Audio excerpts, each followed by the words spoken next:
तो ये है सेकंड पार्ट मेरी रामेश्वरम से बनारस ट्रेन जर्नी का। और कल रात में मैंने विजयवाड़ा में जर्नी ख़त्म कर दी थी और उसके बाद से जब नींद खुली सुबह तो नागपुर पहुंच चुके थे और आज यहाँ से आपको आगे की जर्नी जो है वो दिखाऊंगा।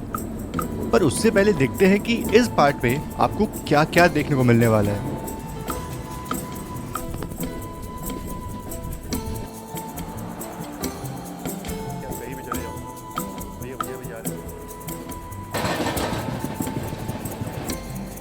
कौन सी ट्रेन है?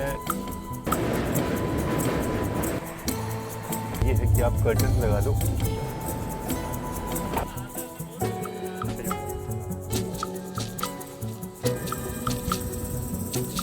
तो फाइनली पहुंच चुके हैं नागपुर जंक्शन और यहाँ पहुँचने का सही वक्त था करीब 6:50 और यहाँ करीब आधे घंटे की देरी से यहाँ पहुँचे हम। बाकी आप मेरी शक्ल देख सकते हो, थोड़ी सी तबीयत ख़राब ज़रूर से हुई थी और जैसे ही हम विजयवाड़ा से डिपार्चर लिए उसके बाद से बिल्कुल मैं सो गया डिनर करने के बाद। चलिए, आपसे बहुत माफ़ी चाहूँगा मैं क्योंकि विजयवाड़ा के बाद कुछ दिखा नहीं पाया आपको, लेकिन अब थोड़ा बेहतर फील कर रहा हूँ। तो अब शायद नागपुर के बाद आपको जो जर्नी है ना वो ठीक से दिखा पाऊँ। तो सदर्न इंडिया में तो मैंने बहुत इडली खाए, अब यहाँ का टेस्ट करते हैं कि यहाँ का इडली वड़ा कैसा है। और नागपुर से ट्रेन अभी निकली थी कि किसने चेन पुल कर दी।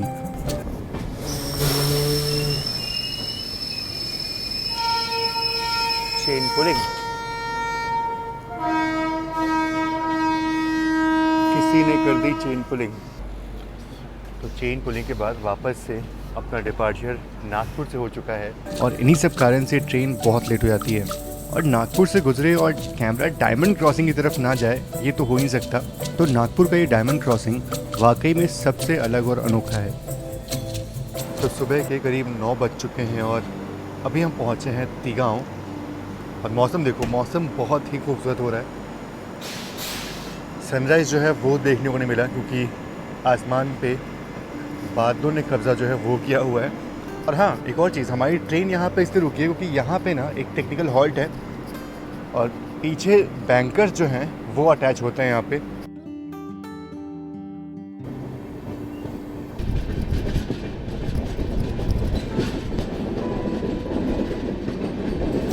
और पीछे आपको बैंकर्स लोकोमोटिव दिख रहे होंगे।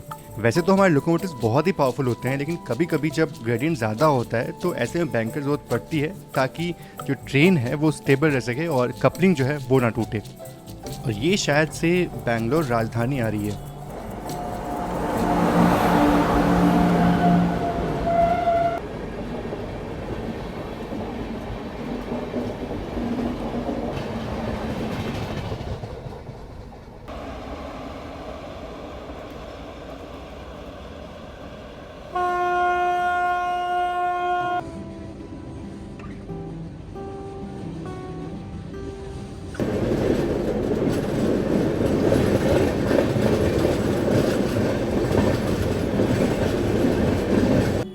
और ये बेंगलोर राजधानी के पीछे पीछे जाने वाली तेलंगाना एक्सप्रेस है।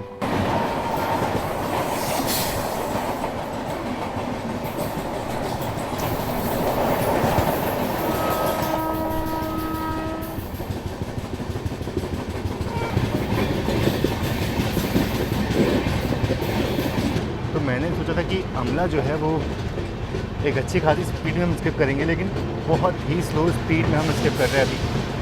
तो मुझे लगा था कि आमला जंक्शन को हम हाई स्पीड में स्किप करेंगे, वो हुआ नहीं, पर ट्रेन यहाँ आके रुक गई। हालांकि ये हमारी ट्रेन कोई हॉल्ट नहीं है। और हाँ, आमला को जंक्शन इसलिए बोलते हैं क्योंकि यहाँ से छिंदवाड़ा की तरफ एक लाइन जो है वो निकली हुई है और साफ साफ यहाँ लिखा हुआ है कि यहाँ छिंदवाड़ा जाने के लिए गाड़ी बदलिए।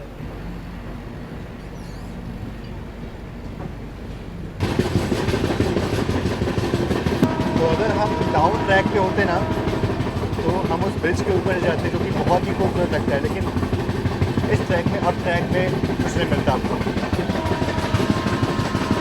हम पहुंच चुके हैं इटारसी और सामने क्या देखने को मिल रहा है कि एक गुड्स लोकोमोटिव एक पैसेंजर ट्रेन को खींच रहा है।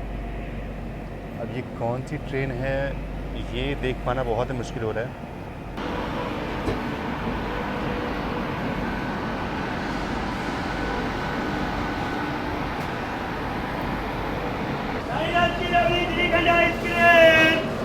देखो भाई कितना आगे निकल के आ गए हैं। बिल्कुल प्लेटफॉर्म जो है वो खत्म होने को आया। सांची का नहीं है क्या? सांची का तो इटारसी पे ज़्यादा कुछ मिला नहीं, और यहाँ अगर आपको कुछ खाना है ना तो आप बाहर से ऑर्डर करके खाइए, क्योंकि स्टेशन पे कुछ भी खास नहीं मिलता। और एक चीज़ है कि जिस तरफ हम जा रहे हैं यानी कि जबलपुर की तरफ, उस तरफ जाने में आपको जो बुधनी घाट है वो देखने को नहीं मिलेगा। बुधनी घाट आपको देखने को मिलता है जब आप यहाँ से होशंगाबाद की तरफ जाते हैं, और नर्मदा रिवर जो है फिर भी हमें मिलेगी वो तो, लेकिन बुधनी घाट जो है वो नहीं दिखने वाला। तो काफ़ी टाइम बाद सदर्न इंडिया घूमने के बाद ना अब आज जाके आलू के पराठे जो हैं वो मिले हैं, मुझे बहुत अच्छे लगते हैं। और साउथ इंडिया में पराठे जो कुछ और ही मिलते हैं, बट अब हाँ एक चीज़ है कि सदर्न इंडिया के जो साउथ इंडिया के जो खाने थे वो मैं ज़रूर से करूँगा, लेकिन अब नॉर्थ इंडिया में पहुँच चुके हैं तो अब यहाँ के जो फूड है, जो यहाँ का फूड है उसको एंजॉय करते हैं।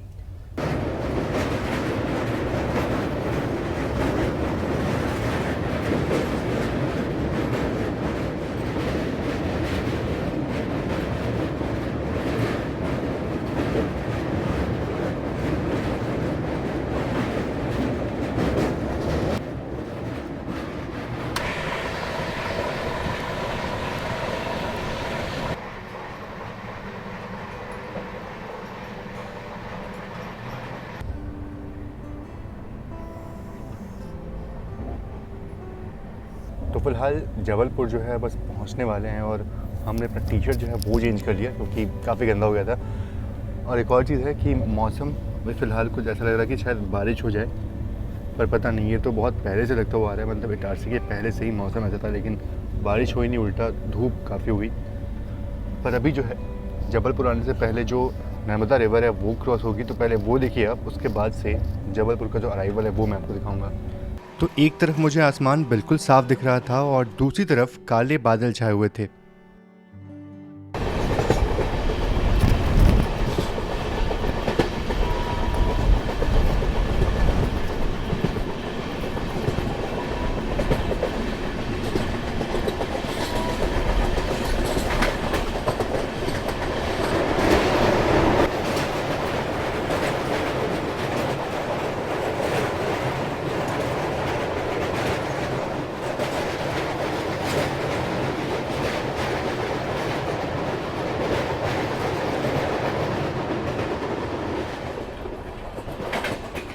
एक चीज़ है साइड डोर में बैठने का फ़ायदा ये है कि 2 AC में फ़ायदा ये है कि आप कर्टन्स लगा दो और एकदम आराम से आपको प्राइवेसी जो है वो मिल जाती है, और आप बड़े मज़े से यहाँ बैठ करके बाहर के नज़ारों को एंजॉय कर सकते हो।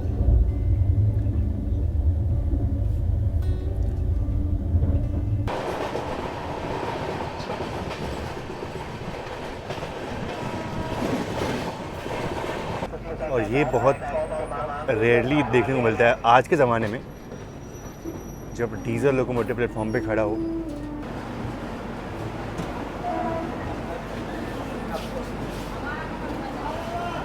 वैसे जबलपुर पहुंचने का सही समय था 3:35, और हमारी ट्रेन यहाँ पे 4:10 में पहुंची है। ट्रेन थोड़ी लेट हो गई थी। और एक चीज़ और है कि आपको मेनली मध्य प्रदेश में, राजस्थान में ऐसे बहुत सारे निःशुल्क जल सेवा जो है ना वो देखने को मिलेंगे, जहाँ पे लोग अपने स्व इच्छा से लोगों को जो पानी है वो पिलाते हैं। और मेनली ये जो निःशुल्क सेवा होती है जल की ना, ये जनरल क्लास के ठीक आगे होती है, या तो एकदम आगे होती है तो एकदम पीछे होती है, ताकि जो लोग जनरल क्लास में ट्रैवल कर रहे हैं उनको कम से कम निःशुल्क पानी जो है वो मिल पाए।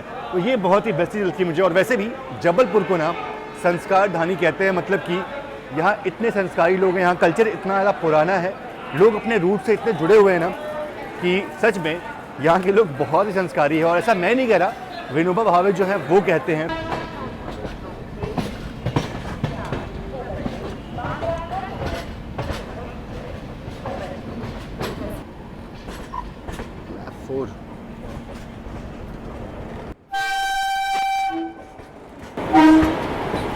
जबलपुर हावड़ा शक्तिपुंज।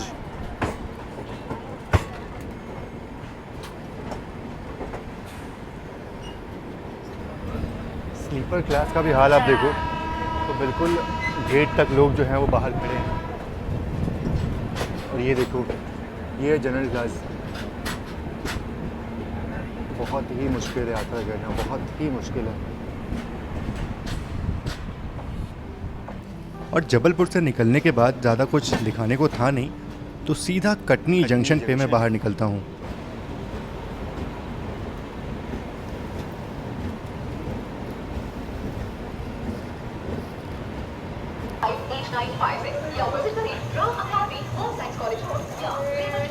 तो खूबसूरत शाम के 5:35 का वक्त हो चुका है और पहुंच चुके हैं कटनी जंक्शन।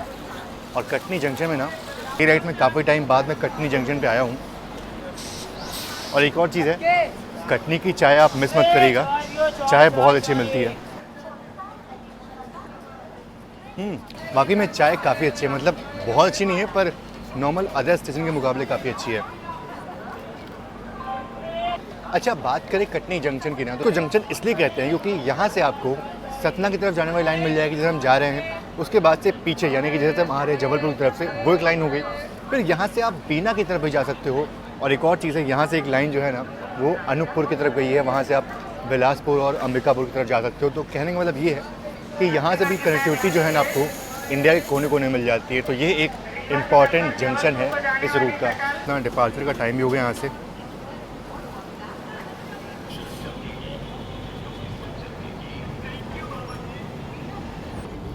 और सामने से आ रही है रीवा आनंद विहार सुपरफास्ट एक्सप्रेस। और आपको पता है कि ये जो ट्रेन है ये 2 टर्मिनल स्टेशन के बीच में चलती है। रीवा भी एक टर्मिनल स्टेशन है और आनंद विहार भी एक टर्मिनल रेलवे स्टेशन है।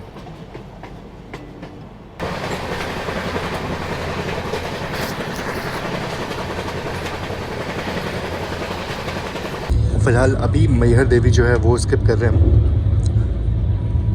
गेट पे जाने का मौका ही नहीं मिला एकदम से।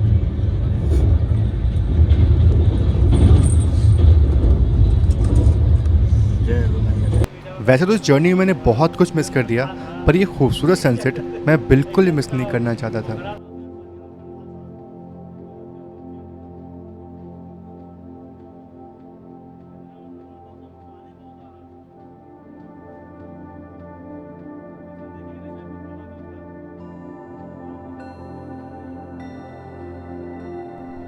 और इसी खूबसूरत सनसेट के बीच पहुंच जाते हैं सतना जंक्शन।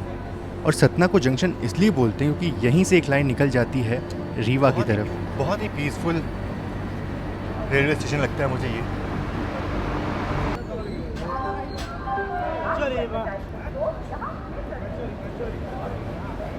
अच्छा, एक चीज़ है कि बहुत जो हमारे साउथ इंडियन भाई लोग हैं वो लोग ट्रैवल कर रहे हैं और ये लोग ना जब भी कुछ देख रहे हैं, मतलब यहाँ का कचौरी देख रहे हैं, ये देख रहे हैं, बहुत खुश हो जा रहे हैं। यहाँ कचौरियाँ मिल रही है, वो मिल रही है। तो ये चीज़ हम भी देखा करते हैं जब हम साउथ में होते हैं। तो बिल्कुल हम फील कर सकते हैं कि इनको क्या फ़ील होता होगा। ये तो हमारे लिए नॉर्मल चीज़ है, लेकिन इनके लिए ये बहुत बड़ी बात है। यहाँ कचौरियाँ देख करके, समोसे देख करके। साउथ के समोसे कुछ अलग होते हैं और यहाँ के बहुत ही अलग होते हैं। सतना से प्रयागराज जो है वो अराउंड 170 किलोमीटर दूरी पे है। तो अराउंड 2 घंटे 2.5 घंटे में, मैक्स टू मैक्स 3 घंटे में पहुँच जाएंगे हम। और प्रयागराज पहुँचने का सही समय है करीब 10:10। तो लेट तो नहीं होना चाहिए। हालांकि ट्रेन यहाँ पे लेट ज़रूर से आई आधे घंटे, पर इतना स्लैक है ना कि ट्रेन आराम से कवर कर सकती है, क्योंकि अब इसके बाद कोई हॉल्ट नहीं है। मानिकपुर जंक्शन एक बहुत ही बड़ा जंक्शन है, मतलब ऐसा बहुत बड़ा जंक्शन नहीं है पर फिर भी एक बड़ा जंक्शन है, और उसको हमारी ट्रेन जो है वो स्किप करने वाली है। तो अब मेजर कोई हॉल्ट नहीं है, सीधा प्रयागराज पे हॉल्ट है। तो शायद से ट्रेन ऑन टाइम वहाँ पहुँच जाए। बाकी मैंने आपको बताया नहीं कि सतना को जंक्शन क्यों कहते हैं। तो सतना को जंक्शन इसलिए कहते हैं क्योंकि यहाँ से एक रूट जो है ना वो रीवा की तरफ निकला हुआ है, बस इसीलिए सतना को जंक्शन कहते हैं।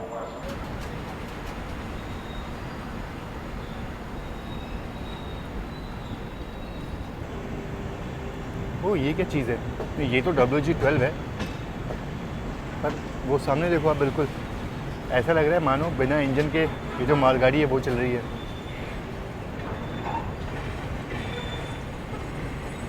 और नॉर्थ में आने के बाद ना समोसा बिल्कुल चेंज हो जाता है। साउथ में आपको जो अनियन समोसा है वही मिलता है, बहुत ही अलग होता है वो। अब कई दिनों बाद वापस नॉर्थ का समोसा जो है वो टेस्ट करने को मिला। हालांकि ये स्टेशन का ही है, पर फिर भी यार अच्छा ही होगा।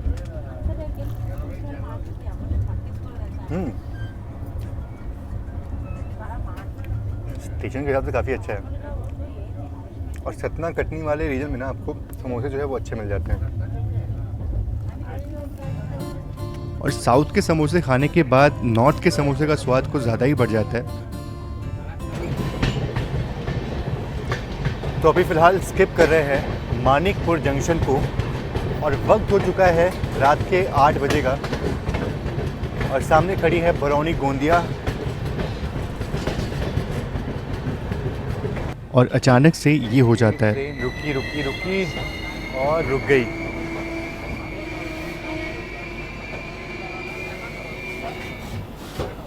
और यहाँ मुझे कहीं भी इमरती जो है वो नहीं दिखी। वो दिखेगी भी कैसे, एकदम बिल्कुल आगे आ चुके हैं हम और सब कुछ पीछे छूट जाता है यहाँ पे।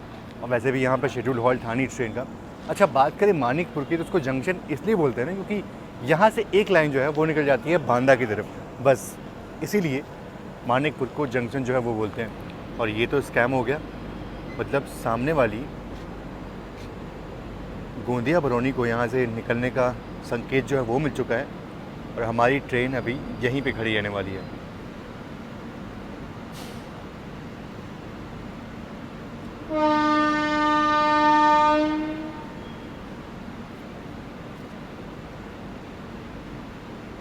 चलिए भाई, फाइनली यहाँ से अपना डिपार्चर जो है वो हो चुका है। करीब 20 मिनट से ट्रेन यहाँ पे रुकी थी।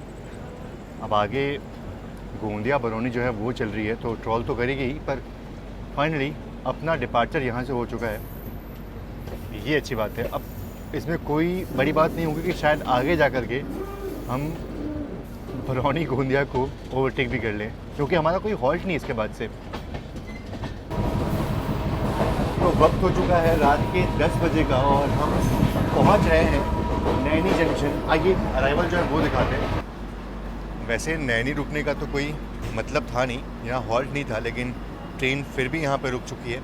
और वैसे यही होता है, नॉर्मली ट्रेनों का हॉल्ट नहीं होता है नैनी पे, लेकिन प्रयागराज में ट्रेनें जल्दी एंटर हो नहीं पाती, इसलिए नैनी में ट्रेनों को रुकना पड़ता है।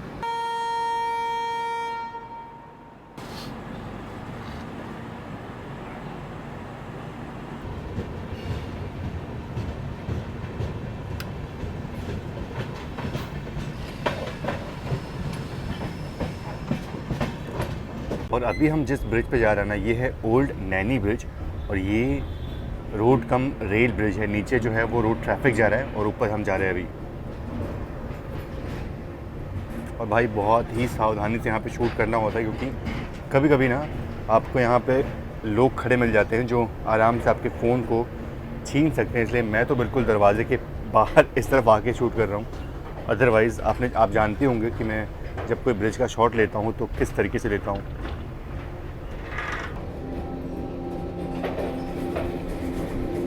और सारा शहर अब धीरे धीरे सन्नाटे की आगोश में जा रहा।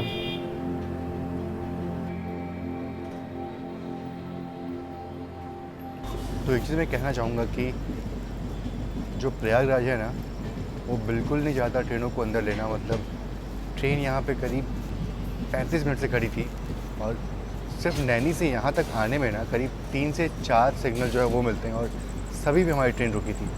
फाइनली अभी निकल तो चुके हैं हम, लेकिन शायद हो सकता है कि आगे एक और सिग्नल मिले और फिर से ट्रेन को रुकना पड़ जाए। तो ये चीज़ बहुत ही ख़राब है प्रयागराज की कि ट्रेनों को जल्दी वो लेता नहीं प्लेटफॉर्म पे, जिस कारण से टाइम से चल रही ट्रेनें भी ना लेट हो जाती हैं प्रयागराज में आकर के।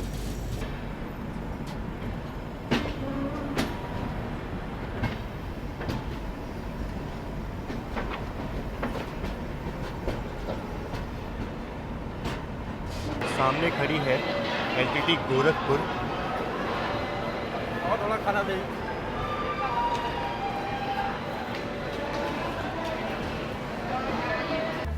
तो चलिए फाइनली प्रयागराज की दया से प्रयागराज पहुंच चुके हैं।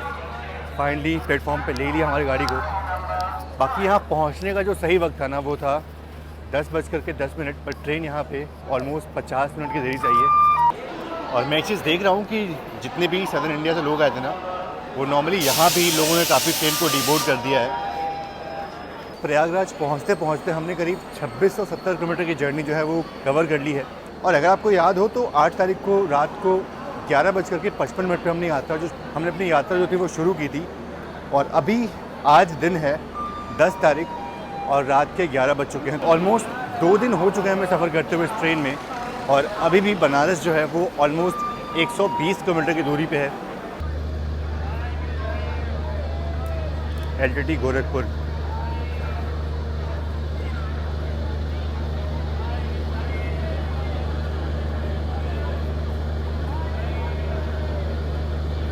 तो मैंने सोचा था कि आराम से चलता हूँ अंदर और बैठता हूँ, उसके बाद से जैसे डिपार्चर होगा ना, मैं बाहर आऊँगा और आपको डिपार्चर जो है वो दिखाऊँगा।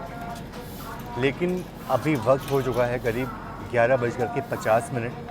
बिल्कुल बिल्कुल, हमारी ट्रेन आई थी 10:50 पे, ऑलमोस्ट 11 बजने वाले थे, और अभी ट्रेन ऑलमोस्ट 50 मिनट से यहीं पे खड़ी है, चलने का बिल्कुल नाम नहीं ले रही है। चलिए फाइनली इतना कुछ सुनने के बाद ना अब जाके अपना डिपार्चर जो है वो प्रयागराज स्टेशन से हुआ है। ये तो बहुत देर से यहाँ पे खड़ी है, अब पता नहीं इसके साथ कितना दुर्व्यवहार होगा, कब तक इसको यहाँ पे खड़ा रखेंगे। जय हो प्रयागराज।